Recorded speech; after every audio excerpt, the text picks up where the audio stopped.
Sí. Bueno, en nombre de la Económica, simplemente pues queríamos también pues, dar la bienvenida a todos vosotros a esta casa que este año, pues como imagino que todos sabéis, celebramos el bicentenario con un intenso programa muy variado de distintos tipos, y aunque muchos pues tienen una gran carga histórica, cultural y en muchos casos pues casi de recordar estos 200 años pasados, no puede faltar la reflexión que hacemos sobre el presente y sobre el futuro, ¿no? Y en esto pues Paco casi se nos cruza por el camino de una reciente conferencia que ha dado en Valencia, en la que muchas veces uno no es profeta en su tierra y en otros sitios tiene que ir a contar lo que hace aquí, porque aquí parece como que la gente no le damos importancia a las cosas que hacemos, parece como que bueno, aquí todo es un poco natural y los que estamos aquí pues hacemos las cosas siempre con más dificultad que lo que se hace en otros sitios, que no le damos la mínima importancia. Y de luego aquí ha habido cosas importantes en este mundo que popularmente podemos llamar de la informática, y que yo tuve la suerte en los primeros años 80 de tener algún contacto a través de un evento que organizamos, que era FISEX, y allí pues había unos hermanos, los Portalos, con su stand Badasoft, y que bueno, yo tenía más relación con Juan que con Paco, pero era realmente estos frikis que en aquel momento pues estaban por donde iba el mundo, y que aquí pues muchos pues, con la boca abierta pues se quedaban pues pensando que el ajedrez, aquellos aparatos de ajedrez pues iban a destrozar la inteligencia a los profesionales del mundo del ajedrez, o que todo se basaba en unos cacharros que no viniesen a vender. Antes eso decía, me acordaba de los Dragón, ¿no? Sí. Aquellos Dragón, en aquella época del Sinclair o de los Commodore, pues aquí vino uno con el Tocom 8, ¿no? Igual que ahora pues nos engañan con el AVE, pues ahora entonces nos engañaban con los ordenadores, y venía uno con el Tocom 8, algo que no había logrado colocar por ningún otro sitio, y nos colocan aquí los Dragón, ¿no? Y parecía que ese era el mundo de la informática, o el mundo del nuevo mundo. Y había gente aquí pues, que estaba trabajando desde la universidad, desde el mundo técnico, y recuerdo aquellos primeros juegos, ¿no? Con Logo, con la Tortuga, y con aquellos frikis que hacían allí, que nadie sabía lo que hacían, pero se quedaban con la boca abierta porque manejaban con un ordenador cómo se movía una tortuga, el logo, ¿no? Que era realmente una cosa sorprendente, pero que eran los inicios, ¿no? Y nunca sabe el recorrido que puede tener algo que se empieza técnicamente, pues muchas veces sin valorar dónde puede llegar. Y este es uno de estos personajes pues clave y protagonista que conoce bien y que merece la pena recordar qué pasó aquí en la industria, sería también una palabra que podemos usarlo de industria, pero es un poco presuntuosa, ¿no?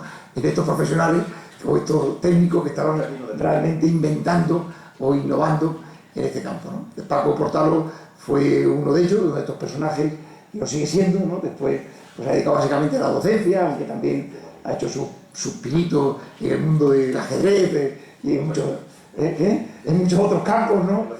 No sé si la música también, ¿no? Ahí no ha estado, ahí han estado los otros, ¿no? Así que es para mí, creo que para Económica es un placer y un honor, ¿no? Tenerte aquí, que nos cuentes esto en esta primero ya de junio, que parece que los calores también invitan a que la gente a esta hora pues haga otras cosas. Así que bienvenido, Paco, y bueno, yo me voy a sentar para ver mejor ya. Muchas gracias. Venga, gracias.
Buenas tardes, bueno, agradeceros vuestra presencia y también agradecer las amables palabras de Antonio, que un recuerdo de aquellos tiempos de la CISET.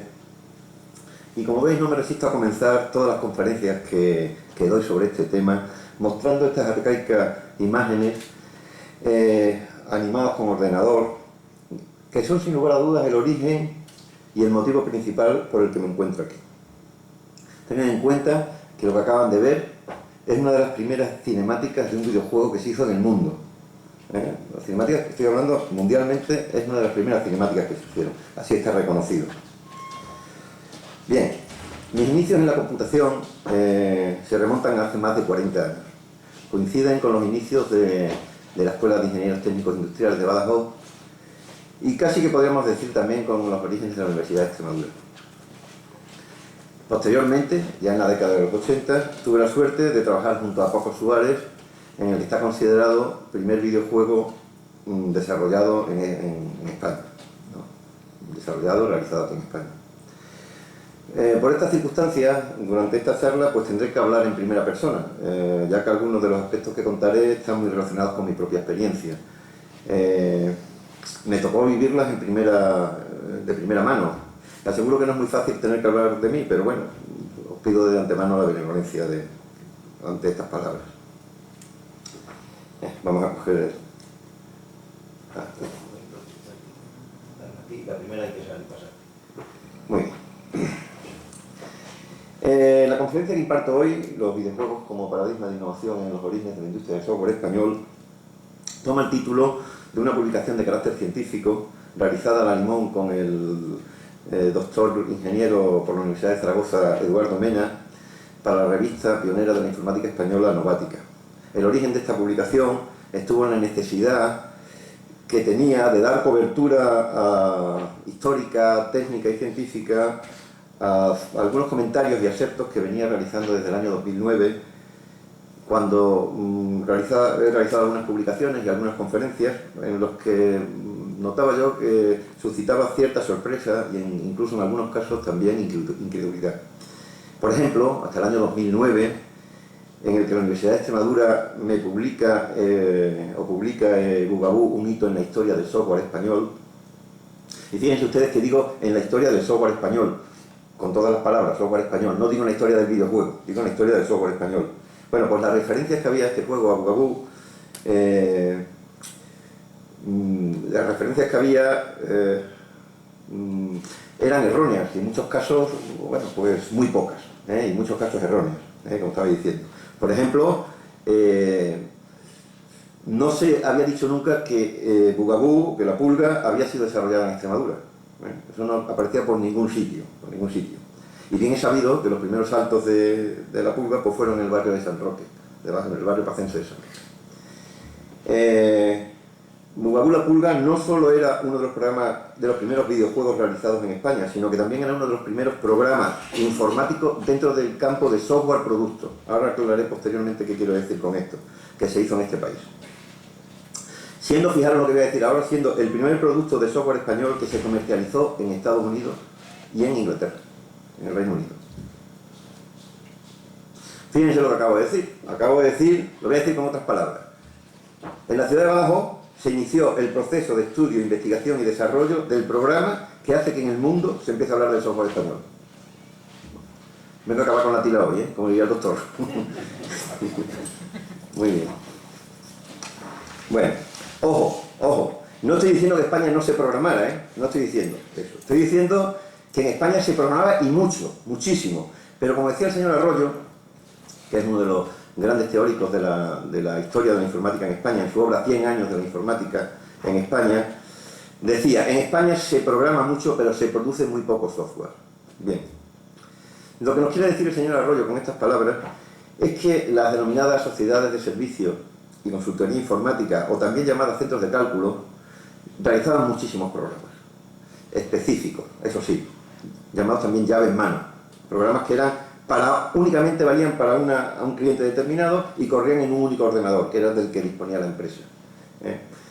No se hacían programas en ese momento, no se de software producto, como se llamaba en aquellos años. Es decir, no se creaba un objeto tangible con un programa en su interior que posteriormente se podía vender o hacer numerosas copias y venderlas. Como, por ejemplo, ahora conocemos el procesador de texto, la hoja de cálculo, el editor gráfico, el videojuego. En definitiva, no se hacía el software como hoy lo entendemos, un programa informático. Bueno, para terminar con esta introducción, me gustaría señalar que cuando le comenté a Eduardo Mena la intención de realizar este trabajo, le presenté como objetivos fundamentales destacar una serie de hechos muy relacionados con mi propia experiencia, como he dicho al principio, que tenía la sensación de que no estaban lo suficientemente estudiados ni valorados. Por ejemplo, la importancia que tuvieron los primeros equipos domésticos que llegaron a España. Estoy hablando de Spectrum, de Commodore, de MSX y de Astra. La importancia que tuvieron, digo, para la expansión en los hogares españoles del ordenador. Bueno, españoles y podemos también decir europeos y mundiales. Bueno, esto es que acabo de decir concretamente europeo. Quizás el Commodore más para la parte de Estados Unidos. También, por otra parte, valorar los programadores que comenzamos a trabajar profesionalmente en ellos, principalmente en el desarrollo de videojuegos. Y cómo se creó prácticamente de la nada una industria de producción de software como hasta la fecha no se conocía en este país. Yo a eso pues lo quiero llamar que fue innovación, realmente.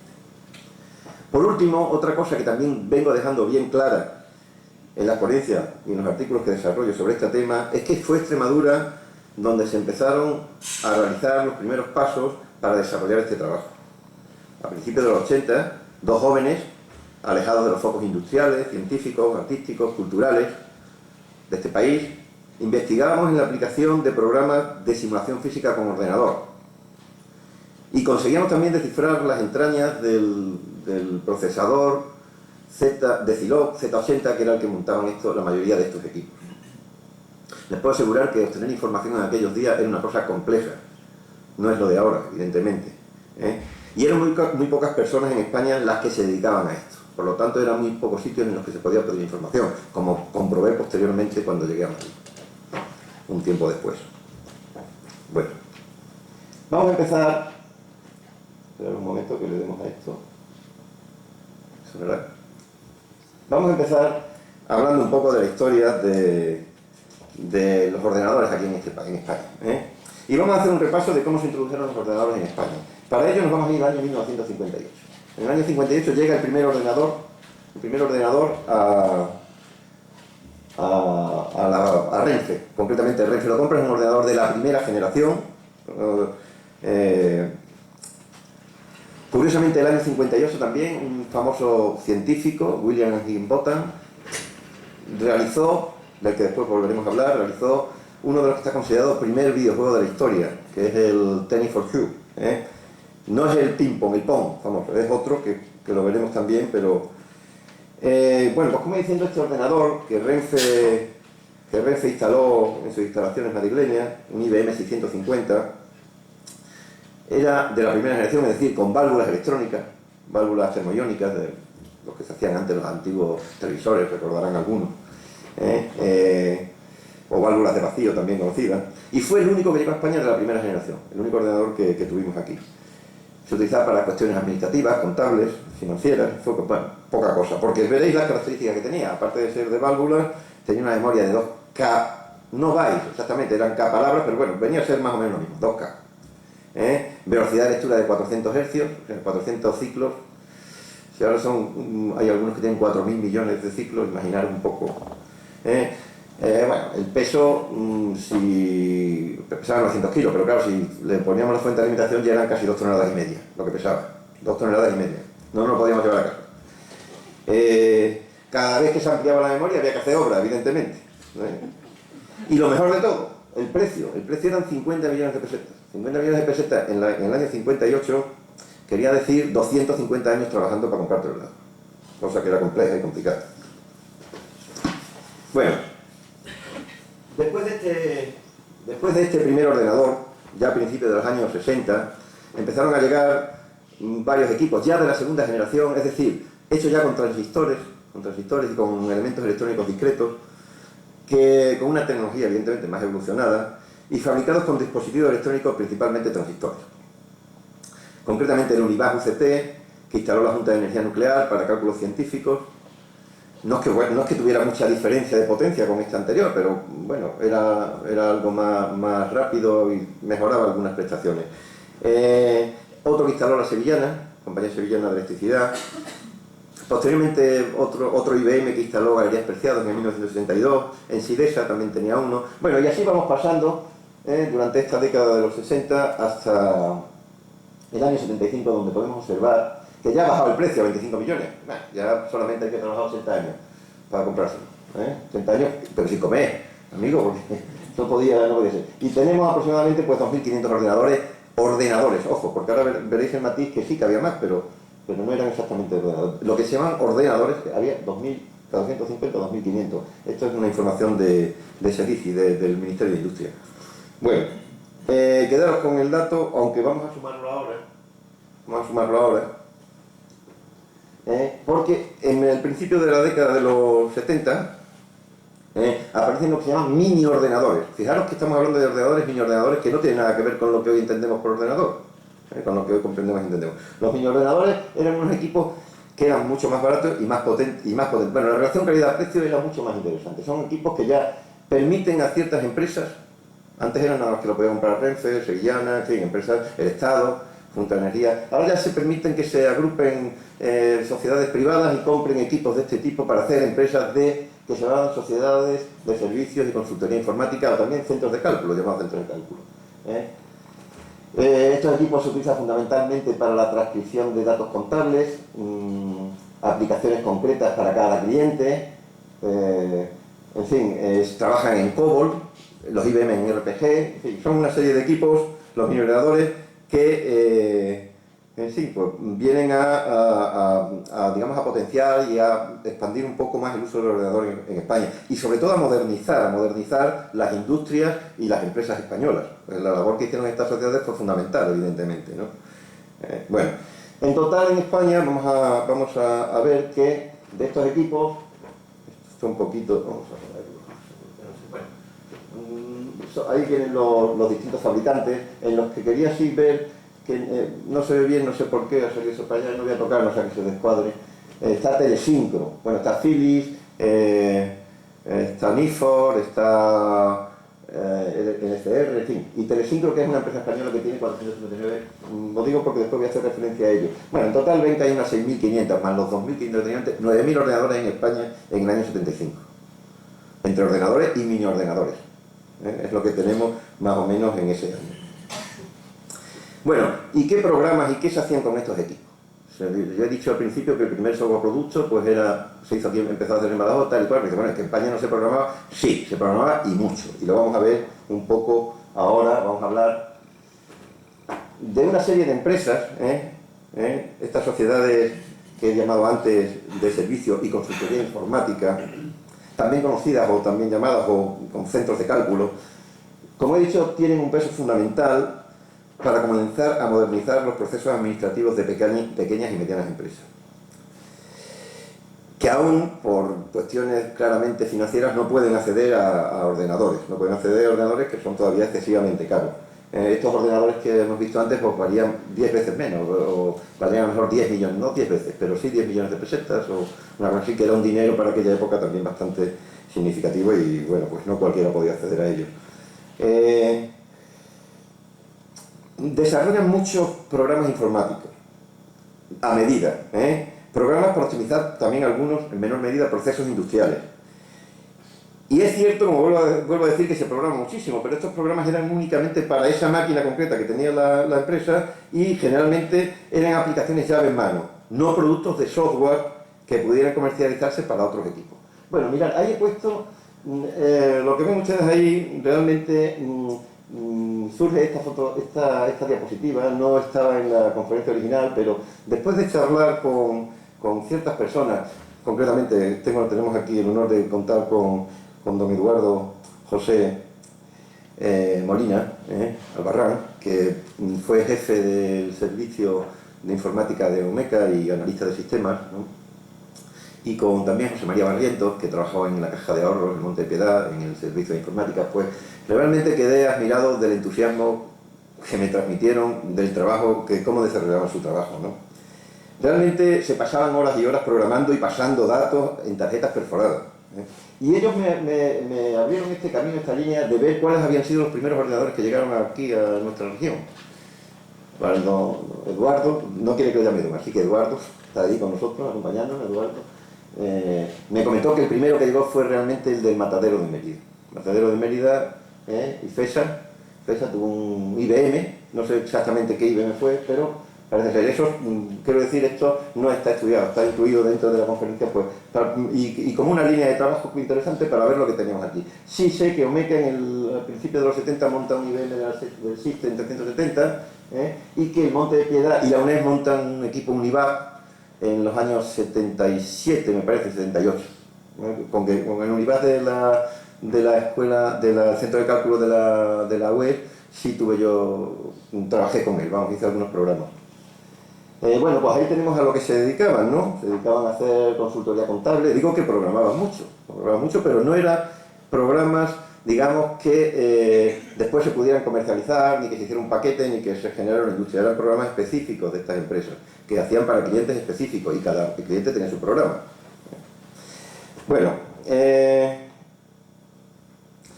la verdad que me dieron bastante información de los ordenadores que llevan a nuestra región, y también posibilitaron estos ordenadores que, bueno, porque nosotros, los españolitos de a pie, pues tuvieron nuestro primer contacto con la informática. Yo recuerdo concretamente, os voy a contar una anécdota, que además me la recordó un poco hablando con Eduardo, como cuando éramos jóvenes, chavales, pues andábamos por la avenida de Santa Marina y nos acercábamos todos entusiasmados a mirar aquel espejo grande que estaba Meca, unos señores con bata blanca, que Eduardo me dijo que obligaba a IBM a llevar bata blanca a todos los empleados, además era una cosa de obligación. Pues bueno, y allí que hacían programas de contabilidad, control de almacén, incluso se atrevían a hacer el cubicaje de algunas fincas, ¿no?, de madera, de la madera que tenían, y hacían, bueno, pues ya digo, programas de carácter administrativo y también algunos industrial, ¿no? Pues recuerdo, digo, que como allí delante, viendo estas máquinas, concretamente el IBM System 370, pues un grupo de chavales, este es el primer ordenador del que yo tengo recuerdo, pues estábamos allí entusiasmados, un poco ante aquello, emocionados, no sé, ante una máquina enorme de escribir, de la que se escupía allí una criptografía allí con tipografía, una máquina, y salía una cara. Los niños allí entusiasmados viendo aquella salir, hasta que de repente nos dimos cuenta y empezamos a estar el cordobés, que salía de allí. Realmente estábamos todos alborozados, gritando, cordobés. Pero bueno, evidentemente no era el cordobés, era John F. Kennedy, de parecido razonable, ¿no?, con el señor diestro de Palma del Río. En fin, esas son anécdotas curiosas. Bueno, antes de continuar, ya hemos visto ordenadores, hemos visto mini ordenadores. Os quiero mostrar un poco mis orígenes, porque mis orígenes en la programación, la computación, dicen hace 40 años, dije al principio, y vamos a hablar un poco de ello. En 1975 se crea la Escuela de Ingenieros Técnicos Industriales, la web llevaba 2 años, y tengo la suerte de trabajar en un grupo de desarrollo bajo la enseñanza de don Benito Medero, que era el director de la escuela, donde tuvimos, ya digo, la suerte de trabajar con una máquina que quizás fuera la primera máquina de computación que llegó a la Universidad de Extremadura. Era una pequeña máquina, que ahora la veremos también, y bueno, pues un grupo de estudiantes participamos en el proyecto que se llamó, bueno, un proyecto en el que pretendíamos realizar con circuitos electrónicos y es decir, con lógica cableada y con palabras, es decir, lógica programada, llegar a la misma conclusión. Y lo vamos a ver un poco mejor aquí. Bueno, esta es la máquina que yo digo, la CompuCore 135, quizás fuera la primera máquina de computación que llegó a la Universidad de Extremadura, y cuenta don Manuel García Barrero que fue a comprarla. En una de las conferencias que di, estaba él y contó, al hablar de esta máquina, contó él una anécdota y dijo que esta máquina fue a comprarla él con don Benito Medero a Sevilla, fueron a comprarla en el año 75 seguramente, y dice que, decía don Manuel, que esta máquina había costado más que su piso, que se lo acaba de comprar. La máquina esta, que había costado $500.000, y que su piso no había llegado a las 450, o sea, dijo esa, o sea, fijaron los precios como estaban, y esa máquina que, bueno, pues que era una máquina de calcular con la que de computar, porque sí, se podía programar, tenía una salida de impresora matricial mecánica y una entrada de cassette, en fin. Y gracias a los trabajos que desarrollamos con esta máquina, los compañeros que lo desarrollamos y que estuvimos en ella, obtuvimos como recompensa, como regalo, como premio, una HP 25. La HP 25 fue la hermana pequeña de la primera calculadora programable de bolsillo que hubo. O sea, eso fue un auténtico lujo. Eso vale más que un 600. En aquella época, claro, no la podíamos tener, nos la regalaron por el trabajo, lo cual a mí me fue muy útil porque mantuvo mi ilusión por la programación durante todos los años de mi carrera. Mirar, para que veáis qué tecnología nos accedimos, ahí tenemos a un astronauta de la misión Apollo-Soyuz que lleva una HP muy similar a la que he comentado, o sea que la tecnología que teníamos, esto es en el año 76, más o menos el mismo año del que estoy hablando yo. O sea, llegamos a tener una tecnología interesante entre las manos. Bueno, ¿qué hacíamos con estas calculadoras? Pues lo que hacíamos, lo que he explicado, nosotros hacíamos circuitos electrónicos con elementos discretos, ahí los veis, elementos se llaman amplificadores operacionales, condensadores, transistores, son elementos discretos, y en un osciloscopio veíamos la salida. Esa salida se mostraba con unos gráficos que después nosotros hacíamos un programa con letras y resulta que obteníamos la misma salida en un monitor. Esto para mí fue una auténtica revelación.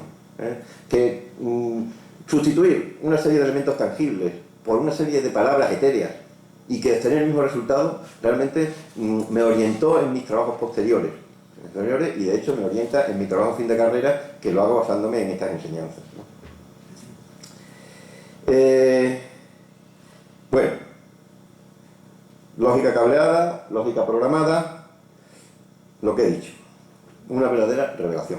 Bueno, vamos a continuar y vamos a hablar ya. Fijaros, voy a poner aquí una línea de tiempo de ordenadores.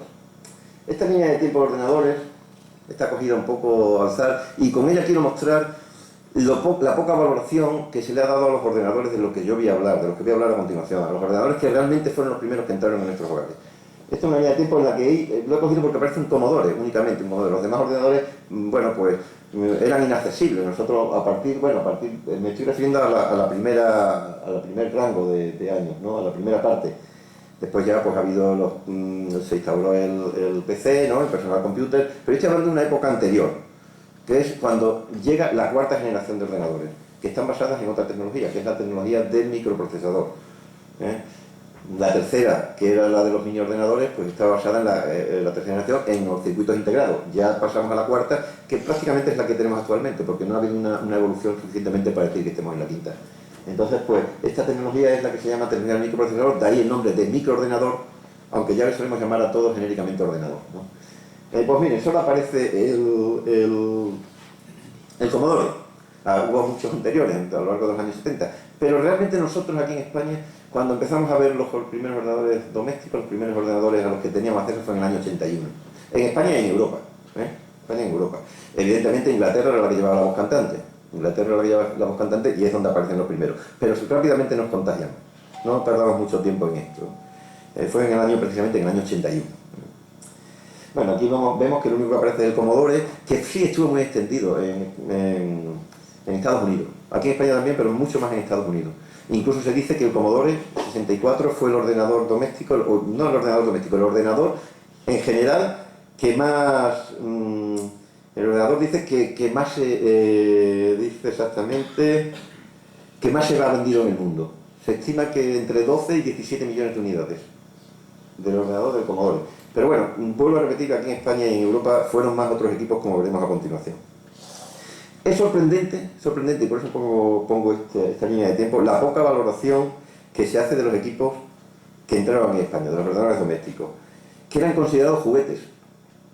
Y que en muchos casos se vendían en el apartado de juguetería, vamos, de Corte Inglés, o de Corte Inglés, de galerías preciadas más bien. Es evidente que para crear una industria de software se necesita primero máquinas que programar y después programadores. El acceso a estas máquinas, hasta ese momento, pues como veis, con los precios que tenía, era muy limitado. Y los ordenadores y mini ordenadores de los que he hablado anteriormente no estaban para experimentar con ellos, estaban para sacarle rendimiento, evidentemente. La llegada de estos nuevos ordenadores, como veremos ahora, posibilita a mucha gente acercarnos a esta tecnología, desde muchos puntos de vista, entre ellos la programación. Bueno, vamos a ver entonces esos equipos que llegaron. El primero, sin lugar a dudas, que llegó a España fue el ZX81.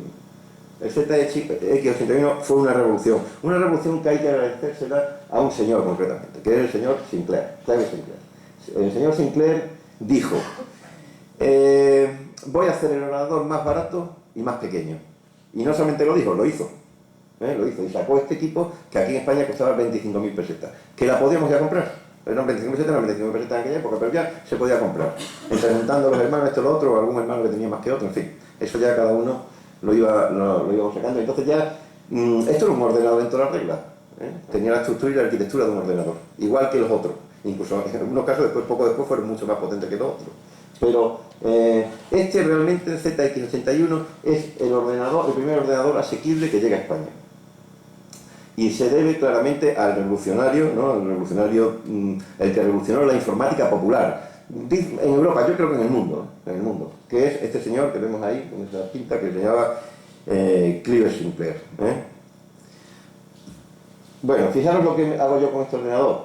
Con este ordenador lo utilizo yo para seguir con esas enseñanzas, o con esos estudios y análisis sobre programación y desarrollo de mi trabajo a fin de carrera. Se llamó Cálculo Orbital, Introducción al Cálculo Programado.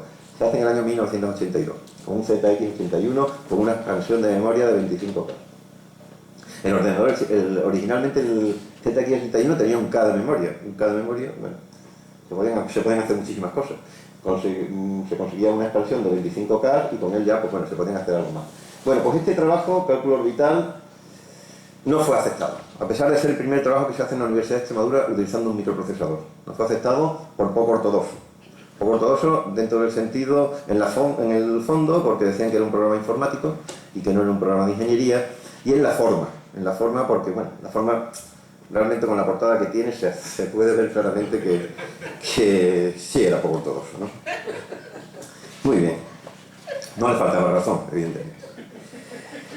Bueno, este fue el primero, pero vamos a ver realmente cuáles fueron los ordenadores domésticos que llegaron a España y con los que podemos tener los que se expandieron. Bueno, principalmente el Sinclair ZX Spectrum. De este se vendieron, hay una noticia del año 84, creo que dice que en Europa se han vendido 5 millones de Sinclair en Europa. En España no sé cuántos se venderían, después daré algunas referencias, pero ya un poco más mezcladas con los demás ordenadores. Y lo que sí está claro es que fue el más expandido, el que más se extendió dentro de los hogares españoles, extremeños y de todo tipo. Y europeos también. Después estaba el Commodore, que ya he dicho que bueno, era un equipo más americano, aunque también tuvo su público aquí en España.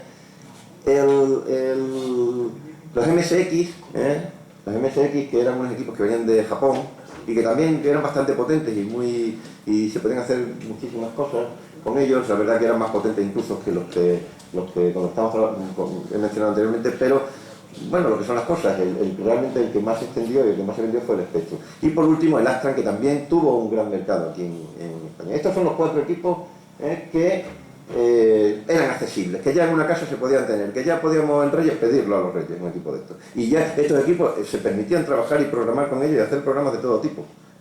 Bueno, pues estos, como veremos, son equipos que no aparecían en la línea de tiempo esa. Si quitamos el Commodore no aparecen en la línea, y realmente son los que entraron en nuestros hogares. En España los equipos no eran PC, los PCs todavía, aparte de que eran muy caros, en el año, todavía no existían. Bueno, en España el PC llega en el 84, aunque 84-85 cuando empezamos a verlo, aunque bueno, realmente se crea en el 82, pero bueno, hasta que no empiezan los clónicos, además porque eran excesivamente caros. No podíamos gastarnos medio millón de pesetas en un equipo que valía un PC en esos años. Muy bien.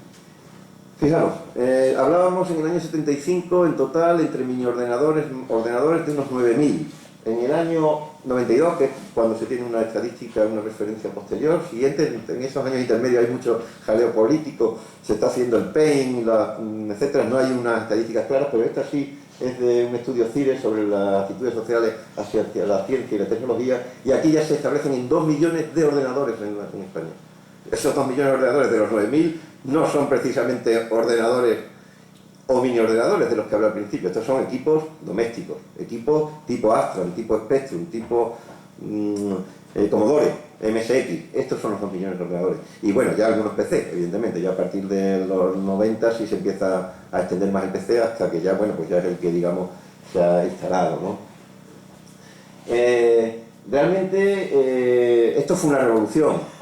Esto es una revolución que ayudó a muchísimas personas a introducirse en el amplio abanico de posibilidades que ofrecía la informática, ¿no? Los equipos que lo propiciaron aquí en España fueron minusvalorados. Realmente no aparecieron ningún tipo... Estas estadísticas se hacen en el 92, pero anteriormente no se han tenido en cuenta estos equipos, vuelvo a decirlo.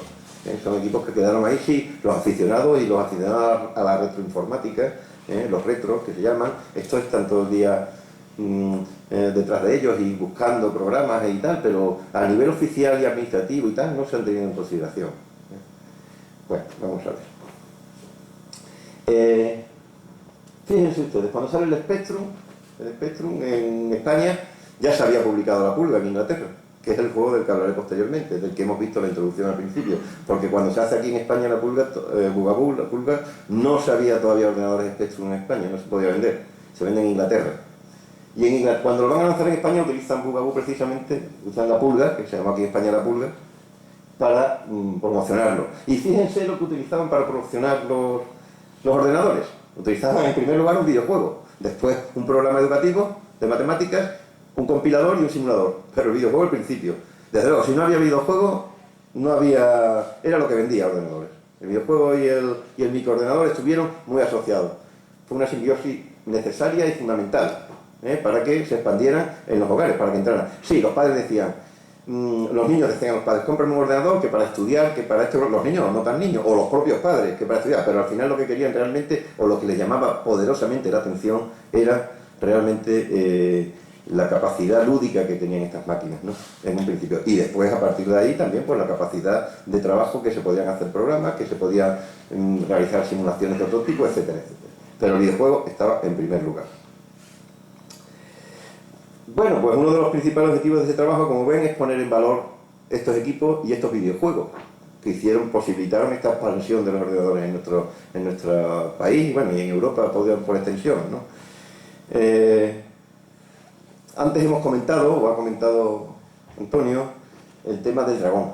Bueno, pues el Dragón también salió por aquella época. Bueno, no salió, el Dragón era un equipo que estaba ya vendiéndose en Inglaterra, lo que pasa es que la fábrica quebró allí y se lo trajeron para acá. El Dragón se acabó mordiendo la cola, pero se acabó mordiendo la cola porque es que no planteó este esquema de venta. Puso primero a lo mejor lo educativo, o intentó ponerlo, o no tenía software realmente desarrollado. Pues nosotros recuerdo que como Badasoft sí fuimos a ofrecerle software a Dragón. Y bueno, pues, pero no llegamos tampoco a un claro acuerdo. Nos propiciaron el desarrollo, como hizo Astran. Astran, cuando se empezó a vender, antes de vender Astran, empezó a recorrer todas las casas de videojuegos y a decir, pásame la Astran y ya veremos cómo te lo pago. Y de hecho ya veremos que eso es una de las cosas importantes también, o de las circunstancias que hace que Bugaboo, pues, digamos que participe mucho de la entrada de Astran en España. Bueno, pues eso es lo que estoy diciendo. Dragón no tenía juego y evidentemente se acabó mordiendo la cola y se acabó quedando abajo. Bueno, es la conjugación entonces de estos factores, la aparición del ordenador doméstico y la creación de programas, principalmente videojuegos, para esto y otros equipos similares, la que marca la expansión de los ordenadores en el ámbito doméstico. Este hecho va a motivar la aparición de una nueva industria generalista basada en programas informáticos. Y los videojuegos resultaron un polo de atracción perfecto para su expansión. Los usuarios se sintieron interesados por esta nueva forma de ocio asequible que les posibilitaba un acercamiento a los nuevos productos tecnológicos que se iban desarrollando. Bueno, pues eso es lo que tenemos con los videojuegos. No puedo pasar este capítulo, que lo cerramos ahora, sin hablar de la electrónica. Evidentemente todo lo que ha posibilitado esta evolución ha sido la propia evolución de la integración electrónica. Ahí vemos las 4 generaciones de las que he hablado, que empezaron con las válvulas, la primera generación de ordenadores, ese que estaba en Renfe, la segunda generación, los mini ordenadores, hechos con transistores, la segunda generación no son mini ordenadores, son ordenadores todavía hechos con transistores, la tercera generación, que son los primeros circuitos integrados, y la cuarta generación, que ya son los microprocesadores. Los microprocesadores evidentemente, pues esto lo que conlleva es abaratar mucho todo el producto y abaratar y reducir, que es lo que tenemos ahora. Actualmente la tecnología que tenemos es de 10 nanómetros, lo que posibilita que en un milímetro cuadrado tengamos millones de transistores, millones de esas válvulas que ven ahí. Con lo cual ahí está en síntesis por qué tenemos los equipos que tenemos y por qué se ha evolucionado como se ha evolucionado. Muy bien, vamos a pasar ahora entonces a hablar del software. El software, vale. Hemos hablado, porque yo he dicho hasta ahora muchas cosas, he dicho que el primer programa y todo esto, pero a ver, ¿qué se hace en España? ¿Qué había de España? ¿Cuál era el software que hay en España? Bueno, pues yo aquí, en el software español, en los inicios, me voy a limitar a decir lo que decían los propios técnicos y los propios historiadores de la informática lo que han dicho, porque es que, bueno, pues lo dicen bastante claro. Fíjense lo que dice ahí el señor Monpín y el señor Valero, en su libro Ciencia y Tecnología, la informática en España. Dice, lo cierto es que la industria del software en España no acaba de despegar. La venta de paquetes sigue entre el raquitismo y la dependencia exterior. Está hablando de programas productos, no de lo que hacen los señores de los centros de cálculo que están todo el día programando y no paran. Está hablando de programas que después se puedan vender a otros y pueden valer para muchos ordenadores, o se puedan exportar, o se puedan fabricar y vender 200 unidades, 1000 unidades, 1.000.000 de unidades. Bueno, pues dice, entre el raquitismo y la dependencia exterior, o sea que los que utilizábamos los comprábamos fuera. Dice, de la fuente existente, pues habla del Ministerio de Industria, del MINER, en fin, pocos datos podemos extraer. Quizás la conclusión sea que en España se desarrolló muy poco software y dependemos mayoritariamente de las importaciones.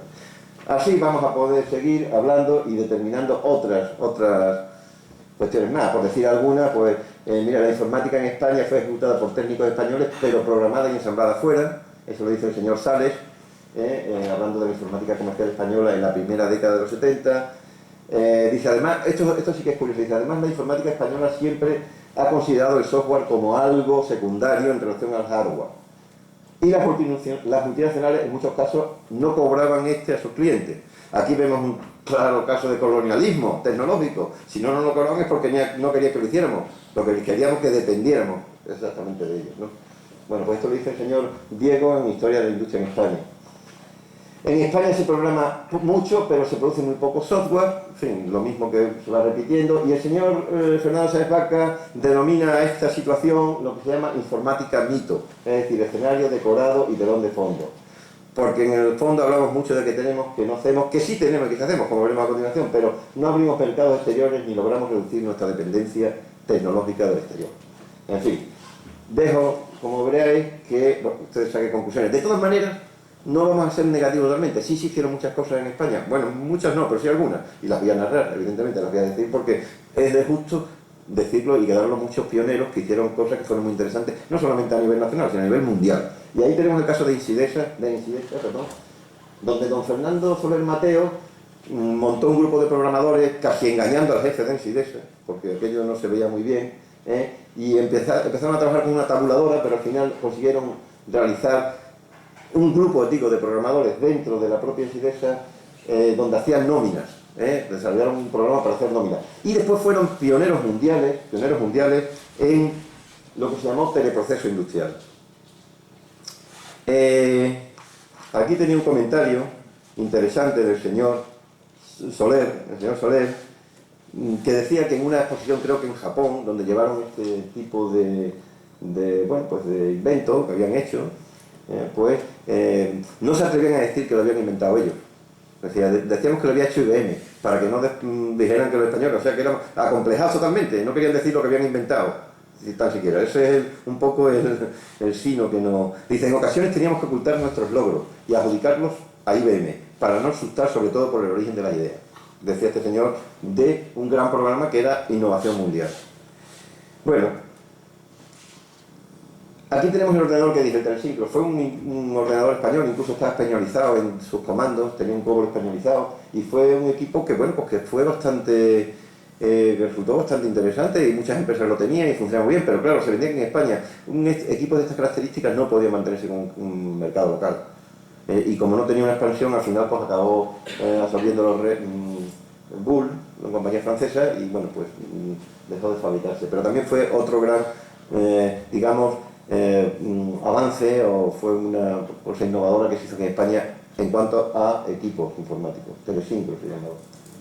Quizás lo más importante que se hizo en España fue la red especial de transmisión de datos. Desde la década de los 70 hasta bueno, comienza en el 69 y se termina definitivamente en el año 64. Al final, en el 84, se acabó desarrollando hardware y software, los equipos Tesis 5, que fueron específicamente hechos aquí en España, en la factoría de Málaga, y software totalmente español todo de fabricación nacional. Fue una pionera mundial en tecnología de conmutación de paquetes. Los propios en Estados Unidos se decía que España era la que tenía este tipo de tecnología más evolucionada en el mundo. Pero después no la conseguíamos vender.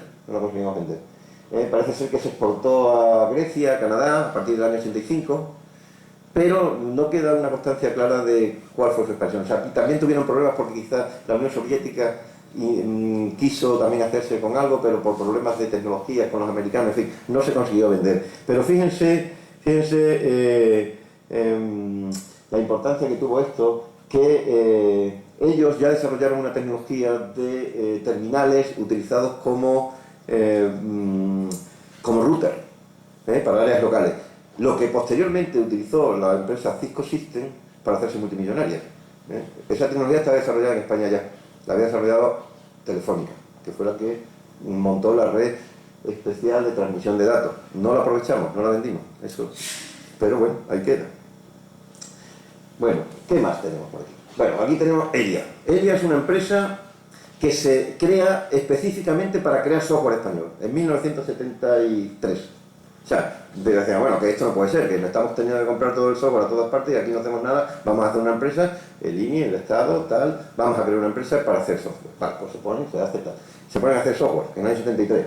Desde el año 73 hasta el año 84 hacen lo siguiente: GPV, generador de programa; Atenea, generador de programa; Atena, también los nombres se lucieron, generador de programa.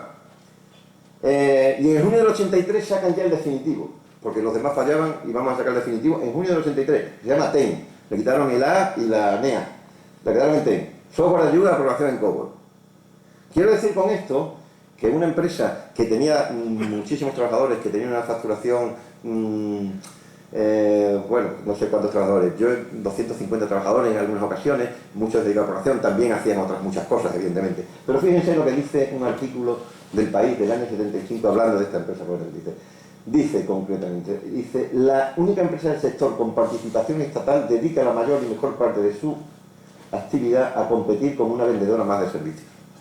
Es decir, lo de hacer software nacional se quedó un poco de segunda, no lo hicieron, hicieron esto que realmente desde el 73 al 84 que saquen 2 programas, y bueno, en el 84 comercializan un paquete de software IRC del que hemos comentado en algunas casualidades, que se llamaba para hacer informes CIRBE, que son los que utilizan los bancos para hablar con el Banco de España y decir si puede hacer un préstamo, si es moroso o no el que lo pide, ¿no? Entonces pues hicieron este IRC, se llamaba, y se venden 48 unidades del programa. Vale, pues entonces así que estamos en software en España hasta el año 83, 84. Y en esto es cuando viene, ¿qué se ha hecho entonces en España hasta este momento? Pues se ha hecho lo que hemos hablado. En el año 83 se hizo un programa para notarios, realizado por SOF, Acor y Alea, que no se sabe, no hay mucha referencia de él. También, fijaros, otro dato interesante, el primer programa que se hace en España que se vende a la empresa IBM, que bueno, era una referencia en ese momento, se hace en el año 85, se llama DocuT, base de datos para bibliotecas de entorno PC. En el año 85, o sea, 2 años después de hacer y es el primero que se hace para IBM. Para IBM específico, paquete, digamos, producto, software producto o aplicación. Y bueno, y evidentemente todos los videojuegos. Dejo al amable oyente pues, que saque conclusiones sobre el desarrollo de software en España durante la década de los 60 y los 70. Y vuelvo a repetir que no es que no se programara en España, se programaba y mucho, muchísimo, lo he dicho y lo que quede claro. Y además con mucha pasión y mucho entusiasmo. Pero no se hacía, desarrollaba software. Eso es lo que me queda claro. ¿Hasta cuándo? Hasta este momento. Fijaros, hay una edad que va desde los 83 al 82 que la prensa especializada ha llamado la edad de oro del software español. En esa edad de oro estaba la prensa especializada en videojuegos, concretamente, no la generalista. Y ahí tenéis cantidad de empresas que empiezan a surgir a partir del año 83 que se publican. Todo esto son algunos detalles de empresas: Indescom, Ventamati, Indynamic, Operasoft tiene nombre, Herbert, son empresas, pequeñas empresas que surgen con muy poco capital y con equipos que evidentemente no tenían los recursos que gastaban otras empresas, que un equipo les valía 50 millones de pesetas, 20 millones de pesetas. No, aquí con poco capital se montaba una pequeña empresa, con 4 trabajadores hacían un juego, y de esta manera pues lanzaban y sacaban un producto, pero era un producto de software que se hacían 20.000 unidades y se vendían en España, o en Europa, o en Inglaterra, o en Francia, o en Alemania. Y España, en esos años que van desde el 83 al 92, es una potencia